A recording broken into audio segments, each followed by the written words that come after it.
So what's up guys? Alam mo ba sir, yung last time na pinag-usapan natin ay yung parang pinrub lang naman natin. Di pala tayo. Si Paul Okay. na yung pagka Diyos ba ni Kristo, 'di ba? Yung mga Okay, ganyan. yeah. Pero kasi ngayon ang issue ka talaga yung mga daming pera ng mga contractor. Yan ang mga issue ngayon, 'di ba? Okay. Galit na galit naman ng mga taong bayan. Mm. No. Galit ba o uso lang? Hindi. Mali naman talaga. Parang lilipas din eh. Sana kasi may masampulan. May batas Yun ang naman gusto tayo mo. eh. Sana may masampulan. Tapos, mapanagot. Masampulan na makulong, gano'n, Makulong. Tapos, maparusahan. maparusahan. Tapos, bayaran nila, ibalik yung perang ninakaw. Tapos, higpitan nila yung mga ganon. Mm. Yung meron nga nagpanukala, firing squad yung yung mga corrupt na officials na mapapatunayan eh. Yun yung sinisik na batas eh.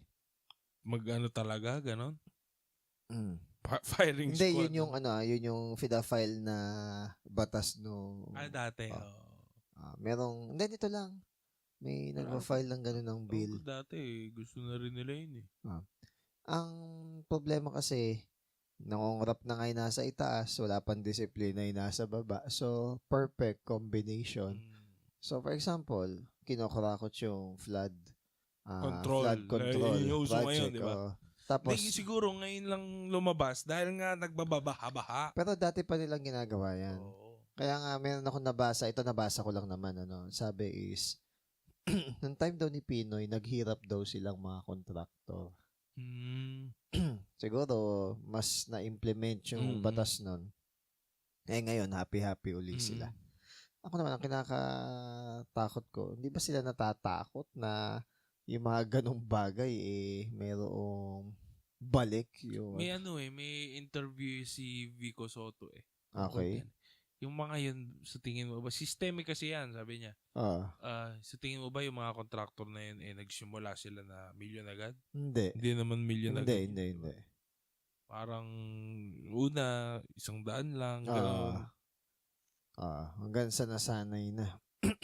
Kaya, yun yung patunay na hindi mahirap ang Pilipinas. Kaso nga lang, yun yung nakakainis. Nami-mismanage. So, for example, tayo, ang laki-laki ng tax natin. Then, kung saan na pupunta, mababalitaan mo yung mga ganong bagay. So, parang nakakahinayang eh. Di ba? So, sana, responsable tayo sa mga resources na ibinibigay sa atin. Lalong-lalo na, yung mga bagay na pinagkatiwala lang sa atin, hindi naman natin pinaghirapan. Okay? Sana bago... Hindi mo naman pera kasi. Oo nga eh. Hindi, yun lang ang Parang sa class, sa mga classroom na org, di ba? Ewan ko ba. Siguro, dahil sinasabi, sistema daw, ini-encourage na magawa yun. Ngayon, sinasabi naman nung iba, sa kongresista daw yun, hindi naman sa contract. Kumbaga, sabit-sabit na. Sa world, wala kang Diyos o wala kang fear of the Lord, talagang common na yan. Ibig sabihin, hindi na nakakagulat o nakakapagtaka. Kaya nga lang, sana yung natitirang moral compass ba, tumubo naman doon sa mga ganun tao. Kahit moralidad na lang, Hindi, paano mo na-attempt ang ganda ng bahay mo? Tapos, ang ganda ng bahay mo, ganda ng sasakyan mo, tapos lumulubog yung mga bayan na supposedly, yes, lumulubog yung mga bayan na supposedly hindi sana nakakaranas ng gano'n kung hindi kinurap. May magbabayad talaga no? Laging meron. Laging meron. Hindi pwedeng wala. Tapos hindi ka nakakonsensya, indirectly pinapatay mo yung tao. Hindi nga lang agad. Pero pag bumaha, pinapatay mo yung tao. Hindi na siguro naiisip na murderer sila sa ginagawa nila.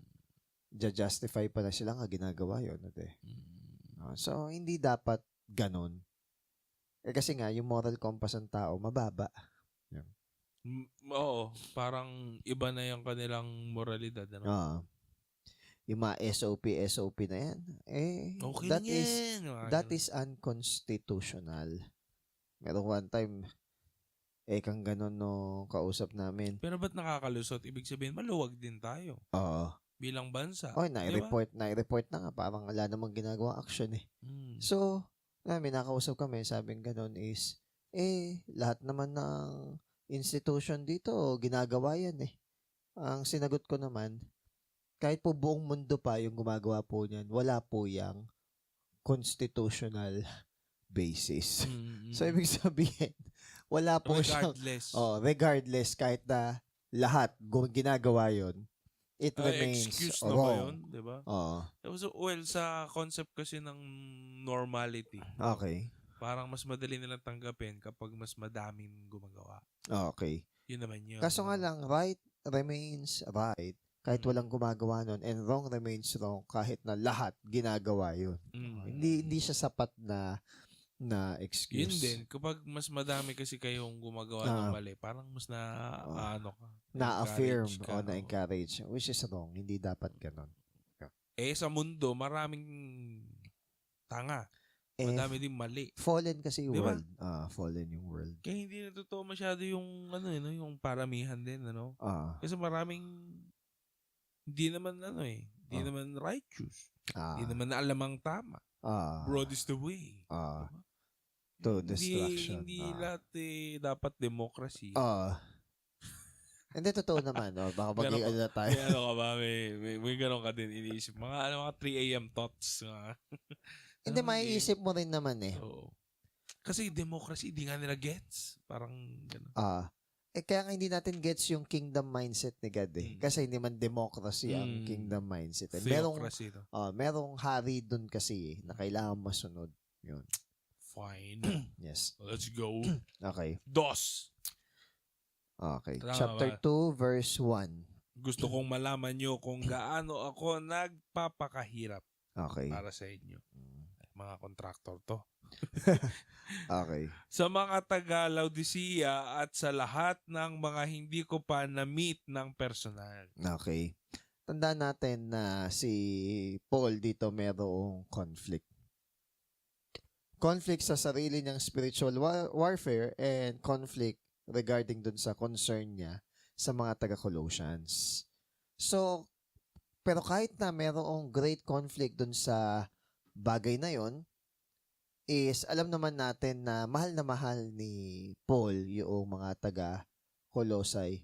Ngayon, dito sa Colossae, hindi pa naman nila nakikita face-to-face si Paul eh. But makikita natin dito na yung authority ni Paul is nag-grow and even nag-further na experience kahit na nung mga tao na hindi pa siya personally na nakikita. So, pinaniniwalaan ng mga scholars na hindi naman talaga na-meet ng mga taga-Colossians si Paul. But then, by writing and by authority, is na-establish ni Paul yung kanya, sabihin natin, authority over sa kahit hindi ala siya doon. Okay. LDR. LDR. Verse 2 to 3. Ginagawa ko ito para palakasin ang loob nila at maging united sila dahil sa pagmamahal. At dahil dito, magiging sigurado talaga sila sa nalalaman nila at maiintindihan nila ang ibig sabihin ng mystery ng Diyos na si Christ mismo yon. Dahil kay Christ, nare-reveal ang iniisip at ang plano ng Diyos. Okay. Sa Christian community kasi, sige lang. Sa Christian community kasi, ang mga tao na discouraged, downcast, sila yung mga madaling, sabihin nating, lapain ng kaaway, sila yung madaling ma-entice ng world, sila yung madaling magapi ng flesh.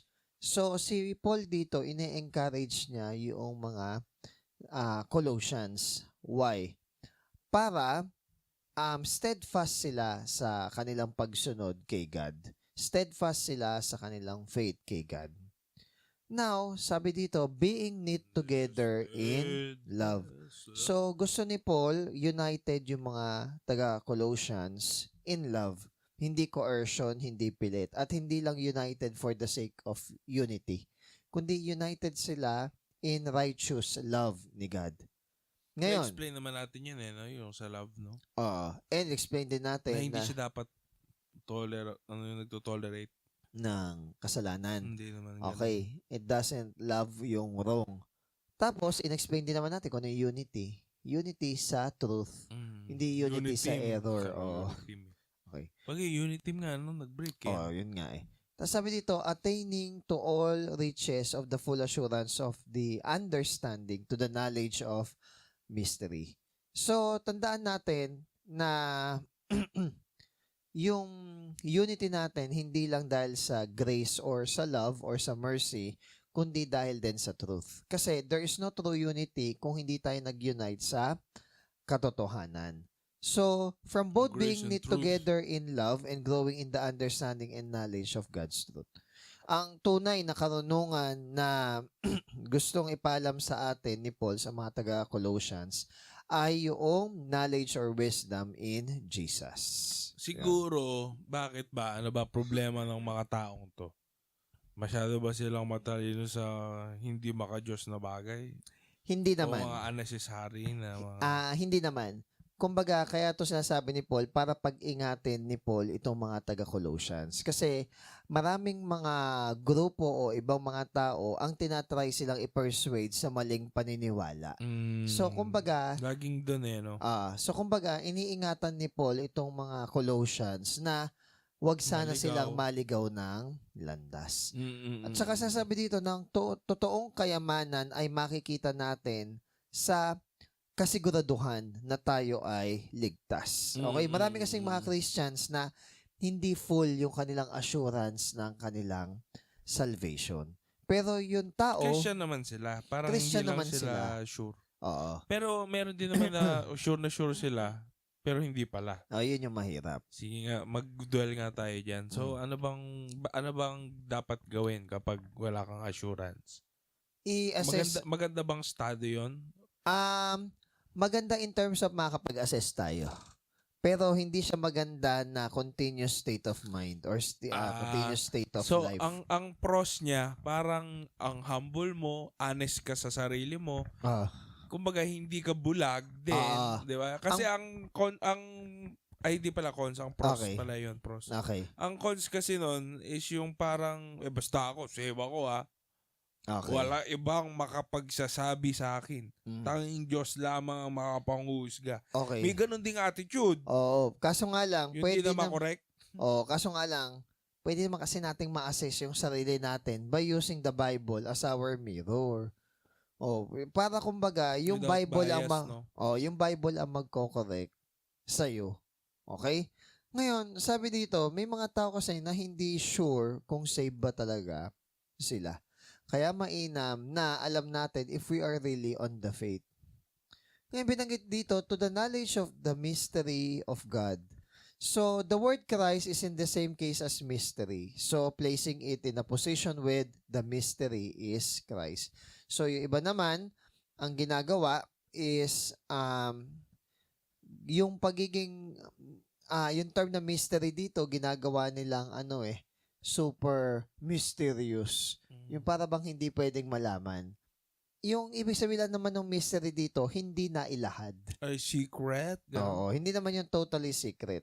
Ngayon, kung meron mang mystery na dinedescribe dito is yung church as the body of Christ. Yun yung isang mystery. Paano naging body ni Christ yung church for which Paul suffered and served. Ano pa? The indwelling Christ, the hope of glory in each individual believer. Paano nagdudwell or nag-a-abide si Christ sa atin if we abide on Him. And yung huli, the revealed Jesus, the treasury of all wisdom and knowledge, yung pagiging katawang tao ni Jesus dito sa lupa. So, yung tatlo na yon ay mga mystery. So, it's a very important idea sa letter ni San Pablo na kinokorek ni Paul yung mga maaaring maling katuruan ng ibang mga tao sa kanila. Kasi pwedeng may mga nakakapasok na ganong thought sa church pero hindi naman talaga yun yung tamang katuruan. So, sabi dito, when Paul said this wisdom is hidden in Christ, ang ginamit niyang term ay apokryphos. His very use of that word is blow aim at the Gnostics. Kasi, sino ba yung mga Gnostics? Yung mga Gnostics, mga hyper-spiritual yan, na si Jesus daw hindi nagkatawan tao. Ayan. So, kumbaga may mga ganun silang paniniwala. Gnostics ang tawag Oh, din. Parang Gnostics. all spirit sila. Oo. Parang lahat ng dito sa flesh is parang evil. Parang ganun sila eh. No? Pero tandaan natin, pag sinabi natin Kaya hidden... pag ganun, sir, parang ang hirap paniwalaan nung si Jesus being truly man, truly God, no? Bakit? Dahil nga, paano mo pagsasama yung spiritual being sa, parang yung Gnostics, hindi nila ma-grasp yun? Oo. Kasi nga Kaya meron all silang... spiritual lang sila. Oo. Meron silang sarili kasing line of thought eh. Kaya nga si Paul, kinokorek niya yung mga ganong thinking dito. Okay. So, sabi dito, Paul wanted all to know that real wisdom was not hidden in secret book. Kasi may mga secret book na tinatawag yung mga Gnostics eh. So, sabi ni Paul, hindi... Yung parang ano lang, yung parang... exclusive lang makakabasa, ganon. special siya. Oo. Sabi dito, wisdom was not hidden in secret books but deposited in Jesus Christ. So, lahat ng mananampalataya at magtitiwala kay Jesus can receive the wisdom. Ano pa? Everything we might want to ask about God and His purposes can and must now be answered. This is the force of the verse with the reference to the crucified and risen Jesus, the Messiah. So, ibig sabihin, ni-reveal ni God yung kanyang glory sa atin. Hindi siya secret na parang hindi siya yung secret na secret. Wala akong clue. Konti lang ang makakaalam. Yung mga ano lang, mga special lang, gano'n. Yun. Hindi naman siya gano'n na parang hindi naman gano'n. Anointing to, yung mga special. Ngayon sabi dito, when Paul describes the truth of God with words like riches and treasure, ang nire-remind niya sa atin is yung katotohanan ng Diyos is what? Worthy of sacrifice. Okay? Ayun lang. Next, verse 4. 4. Sana ba? Ayun.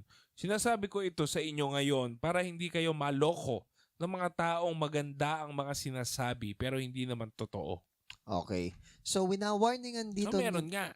Winawarningan dito ni Paul yung mga tao na wag basta-basta nagpapalin lang or nagpapapersuade dun sa mga sinasabi ng mga tao. The lure of hidden and deep wisdom and knowledge can be both strong and deceptive. Ganda rin sinasabi daw.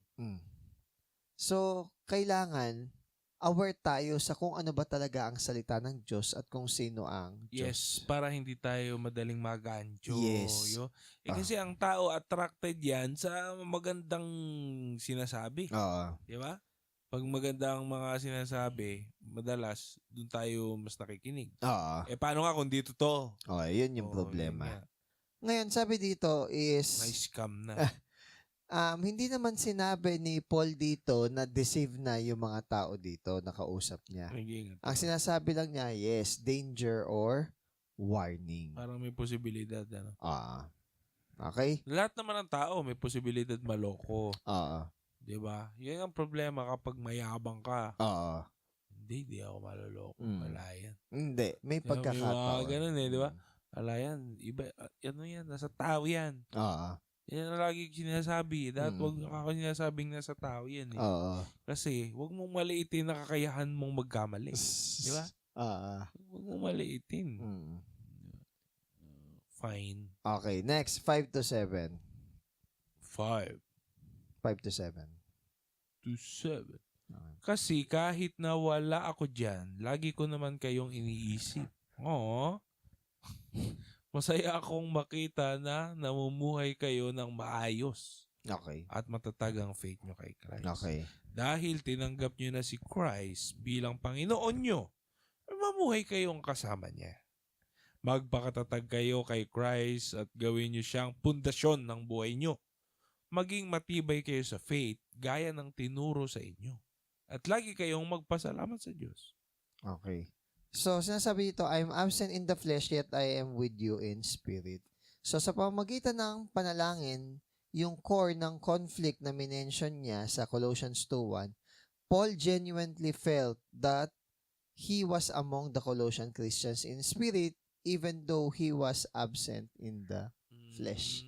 So, ibig sabihin, kahit na wala siya doon, kinoconsider niya na kapamilya o kaisa yung mga, tawag dito, yung mga Colossians. Ayun.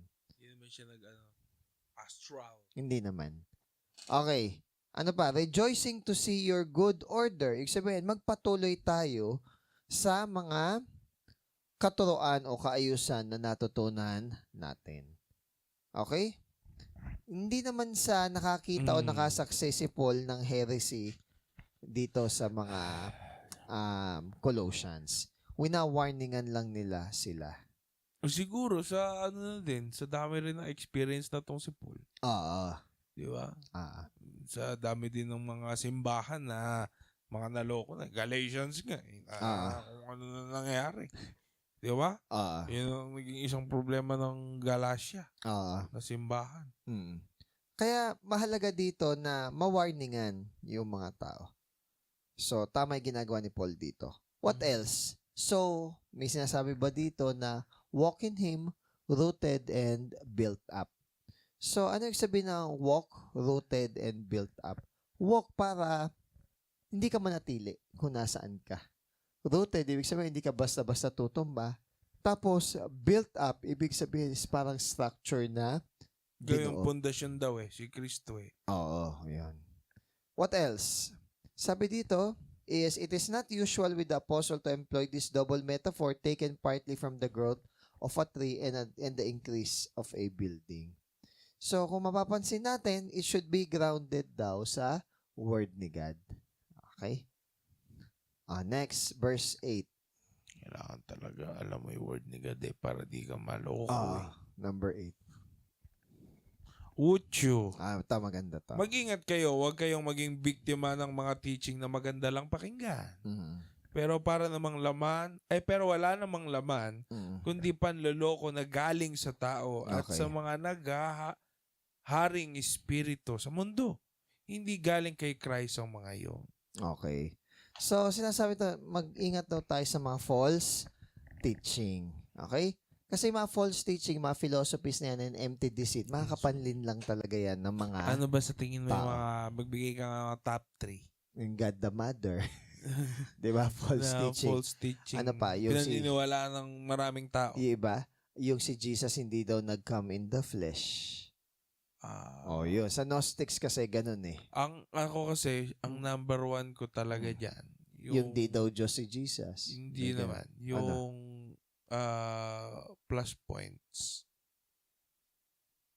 Kanyari, plus points ka paggawa ka ng mabuti, plus points ka sa langit. Tingin ko yun. Kasi parang nung bata pa lang ako, yun na yung nakasaksak sa isip ng mga tao na kailangan mong gumawa ng mabuti para ka mapunta sa langit.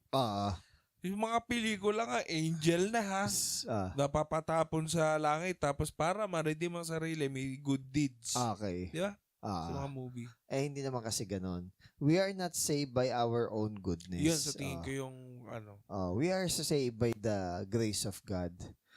Ngayon, by law, parang ganun. Ngayon, ano yung binasa mong verse 8 to, no? Okay. Ngayon, sabi dito, pag sinabing cheat, it is to lead you away as prey.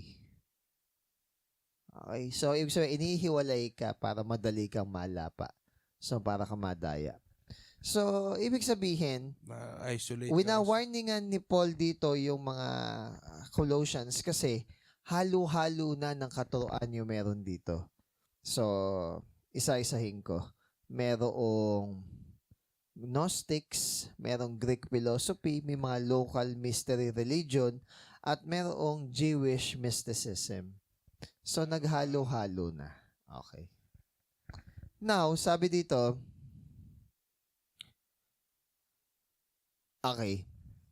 sabi dito, malaking parte daw kasi nung pang-deceive ay galing sa mga Gnostics. Okay? Sabi dito, tinuturo daw ng Gnostics. Sila? Christian ba sila? Parang sila hindi, parang naging Christian ba sila na nasa loob sila ng simbahan o separate talaga? Separate. Okay. So, itong mga Gnostics na turo nila is si God ay hindi makapunta directly sa material world. So, kumbaga, Paul took care dun sa point na yon nang sabihin niya na he came in the body of his flesh. Okay. So, ibig sabihin nun, hindi totoo na si God, wala siyang contact sa physical world. Meron. Okay, what else? Yung Gnosticism tinuro na since God could not have direct contact with the world, God Himself did not create the world.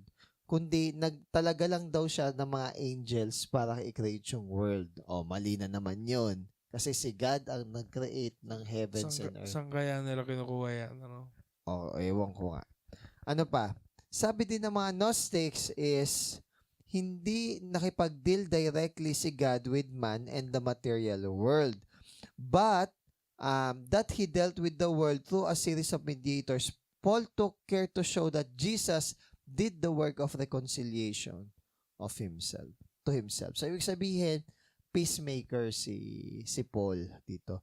Gusto niya na magka-reconcile yung both parties. Okay? And last but not the least, yung mga Gnostic daw and some forms of Jewish mysticism greatly esteemed those supposed mediator. So, parang naiaangat yung mga anghel, naiaangat yung mga mediator, which is hindi pala dapat. Okay. Pamilyar. Marami sa atin, ganun. May mga patron, may santo. Ngayon may binanggit nga dito. Palakasan system kahit sa langit, no? Padrino system. Kaya kami binanggit dito, according to the tradition of men. So, bakit sinabing according to the tradition of men? Minsan, hindi nagsalita ng Diyos ang nasusunod.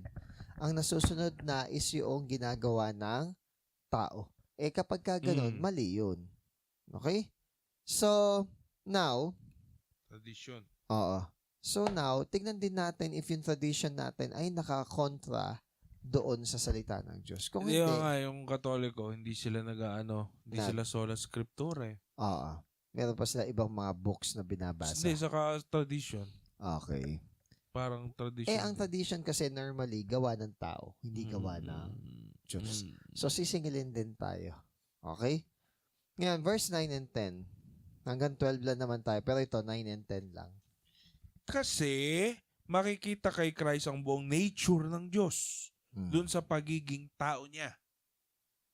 10. Okay. Kaya, walang kulang sa buhay na binigay sa inyo ng Diyos dahil united kayo kay Christ. Okay. Siya ang pinakamataas sa lahat ng namumuno at may kapangyarihan. Dito pag binabasa natin, dinedeclare na si Jesus is the highest.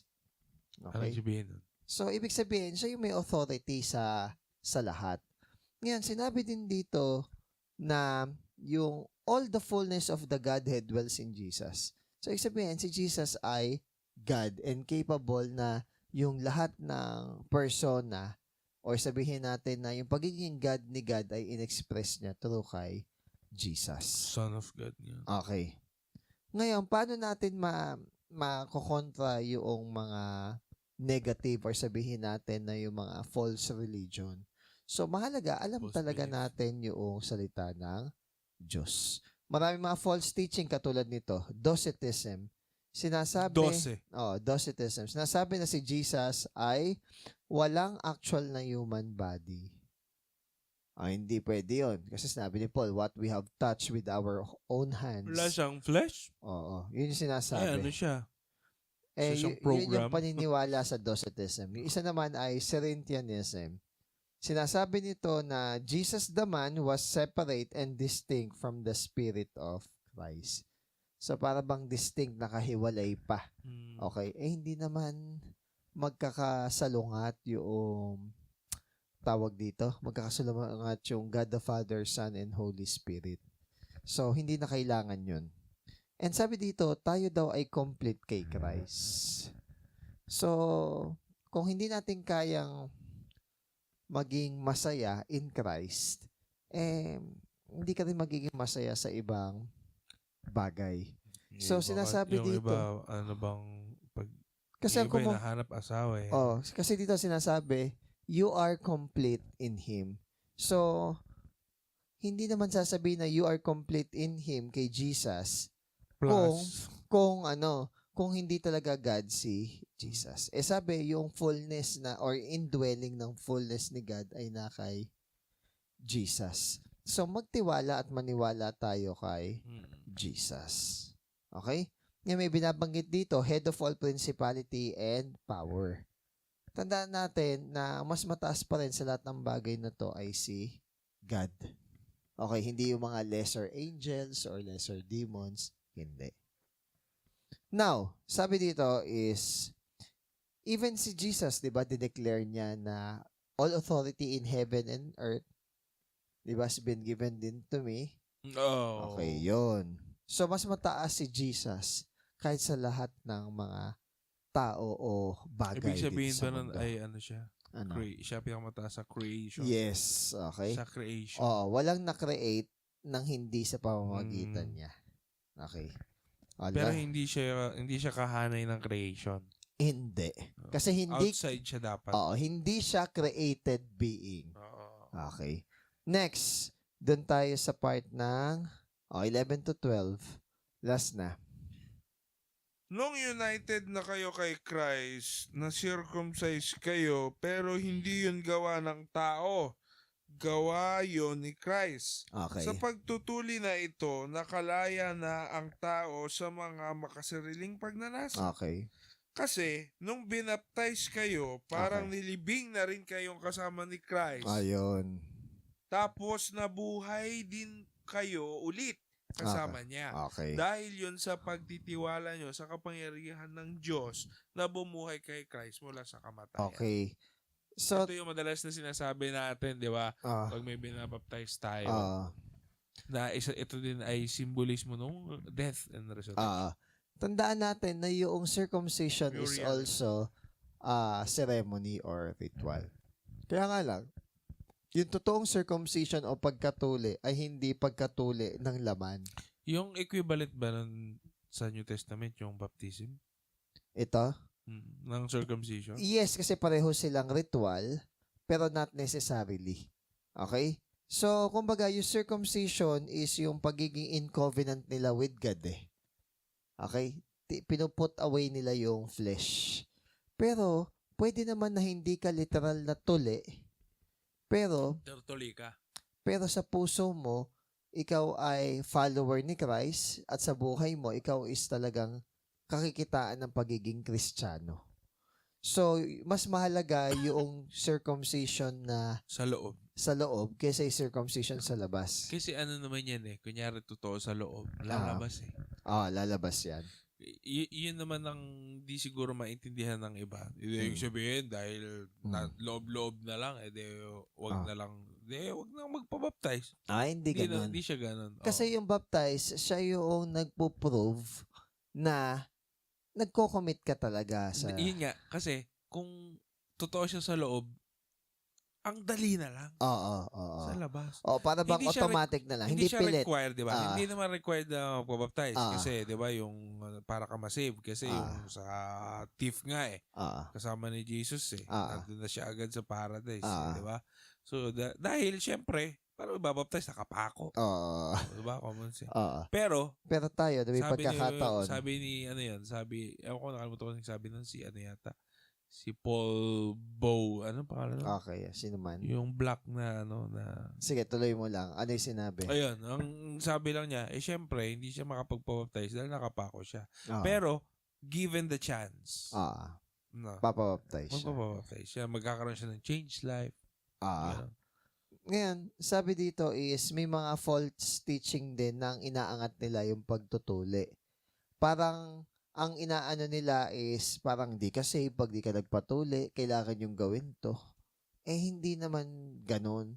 Bago ka pa ikasal na ritual, is nag-commit na kayo sa isa't isa.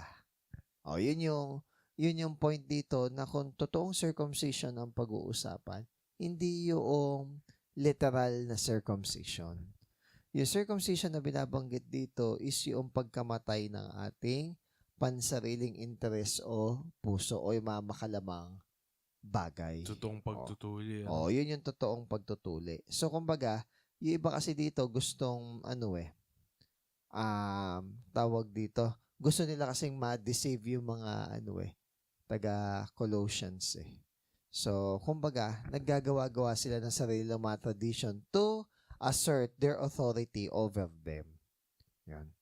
Bagay, kapag meron kang pinanukalang bagong movement o bagong uso, parang ikaw nga nag-pioneer. So, parang, parang ego siya, ganun. So, sabi dito, buried with him in baptism. Kaya yung pagbabaptize, inilulubog eh. Kasi, kumbaga, sinisimbolize paano pag lumulutang? Ilubog mo pa rin. So, sinisimbolize nun, yung kamatayan natin with Christ. So, ina-associate natin yung sarili natin kay Christ. Yun. Kaya as much as possible, talagang immersed. Kaya as much as possible din, wag natin nang tignan next time yung circumcision as something physical lang. Yung circumcision is more on the circumcision or pagbabago ng ating puso. Sa Romans. Sabi dito. Sabi dito, Paul wrote, circumcision is not important.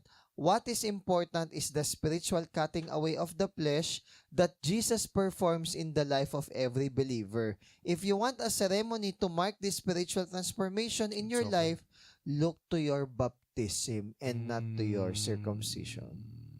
Ang tignan mo daw, yung iyong baptism. Kung gusto mo ng assurance na meron kang genuine na circumcision.